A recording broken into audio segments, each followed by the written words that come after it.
तो एमसीडी को लेकर बीजेपी और आम आदमी पार्टी की तरफ से जो भी इस वक्त सियासत हो रही है, इस पर ज्यादा जानकारी के साथ मेरे सहयोगी तरुण कुमार मेरे साथ लाइव जुड़ गए हैं। तरुण, एक तरफ कूड़े के पहाड़ की अगर बात करें तो आप खुद मौजूद थे जब उप मुख्यमंत्री मनीष सिसोदिया वहां पहुंचे। उन्होंने कहा कि बीजेपी कोशिश कर रही है, कि दिखावा कर रही है कि जो भी कूड़े का पहाड़ है उसकी ऊंचाई हमने कम कर दी है, जबकि हरीश खुराना का जो बयान आया है वो इससे बिल्कुल विपरीत है। वो मनीष सिसोदिया को झूठा बता रहे हैं। कौन सच्चा कौन झूठा, कैसे तय करें? देखिए, एमसीडी की तरफ से भी आधिकारिक तौर पर ये बयान सामने आया है कि कोई हादसा वहाँ पर लैंडफिल साइट पर उस लैंडफिल साइट को एक्सटेंड करते हुए नहीं हुआ है। हालांकि जब हम मौके पर गए तो वहाँ पर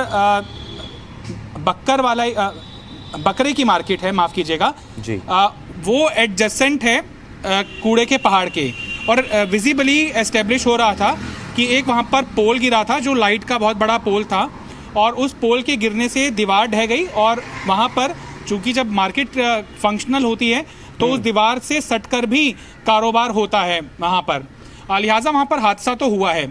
जहाँ तक बात आपने की कि कूड़े का पहाड़ की ऊंचाई कम हुई है, उपराज्यपाल ने भी 10-15 दिनों पहले उनके ऑफिस की तरफ से एक रिलीज आई थी कि जब से उन्होंने कार्यभार संभाला है तब से जितने टन का निष्पादन होता था उससे ज़्यादा निष्पादन हुआ है। इससे कूड़े के पहाड़ के अंदर धीरे धीरे जो ऊंचाई है उसकी कम होनी शुरू हो जाएगी।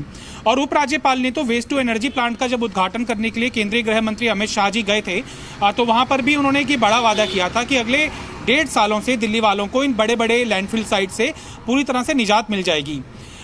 इससे पहले अगर पीछे चले जाएं तो 2017 के अंदर मनोज तिवारी का भी बयान आया था। उन्होंने इस बात का वादा किया था, जिक्र किया था कि जो लैंडफिल साइट है, जो कूड़े के पहाड़ हैं, उनका निपटारा आने वाले वक्त के अंदर कर दिया जाएगा, और ये उनका प्रमुख वादा है। ये ठीक उसी तरह से है जिस तरह से सीएम अरविंद केजरीवाल को घेरने की बीजेपी कोशिश करती है कि यमुना साफ हो जाएगी, लेकिन वो यमुना साफ नहीं होती आई है। ये भी दावा किया गया था कि मंत्रिमंडल डुबकी लगाएगा उस यमुना के अंदर, वो भी पूरा नहीं हो पाया है।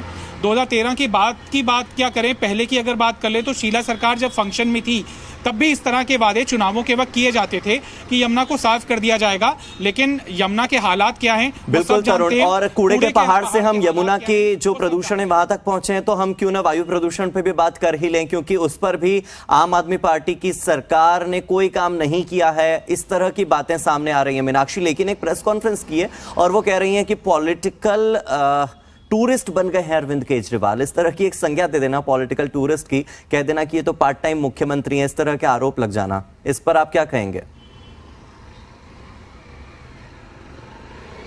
देखिए, ज़्यादा बेहतर तरीके से चूंकि पॉलिटिकल एक कमेंट आया है तो आम आदमी पार्टी की तरफ से ही कोई पॉलिटिकल जवाब आना ज़्यादा बेहतर होगा।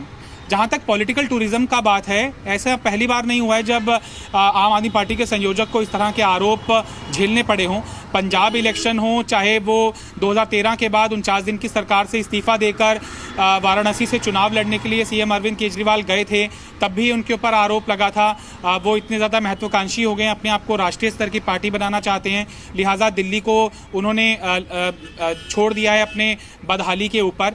और इससे पहले भी जब पार्टी एक्सपेंड करने की कोशिश कर रही थी, चाहे वो गोवा के अंदर हो, चाहे अब गुजरात के अंदर हो, तो ऐसा पहली बार नहीं हुआ है जब उनके ऊपर पॉलिटिकल टूरिज्म का आरोप लगा है। या फिर ये भी नहीं कह सकते कि बीजेपी के नेताओं के ऊपर ये आरोप नहीं लगता, आम आदमी पार्टी भी लगाती है।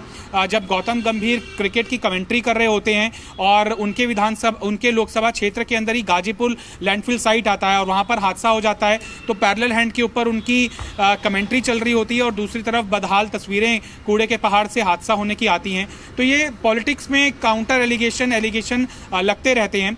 जहाँ तक आपने प्रदूषण का जिक्र किया, देखिए, ये बात पब्लिक डोमेन के अंदर है कि दिल्ली के अंदर जो फ्लीट है डीटीसी की, वो ज़्यादातर सीएनजी के ऊपर है, जो कि एक ग्रीन फ्यूल है, और अब एड ऑन होना शुरू हो चुका है इलेक्ट्रिक व्हीकल्स भी। ये भी पब्लिक डोमेन के अंदर फैक्ट है कि दिल्ली के अंदर कोई भी industrial unit other than green gas के चल रही है, उनको सबको शट कर दिया गया है। अगर एनसीआर रीजन को छोड़ दिया जाए चलती हैं। ठीक है तरुण, मैं आपसे फिर से जुड़ने की कोशिश करूंगा। अभी तकनीकी खराबी है, लेकिन आपने जो जानकारी दी है वो काफी महत्वपूर्ण है, काफी अहम है कि कोशिश तो हो रही है प्रदूषण को कम करने की। देखना ही होगा कि प्रदूषण कम होगा कब। क्योंकि AQI तो लगातार बढ़ता ही जा रहा है। फिलहाल आगे बढ़ते हैं।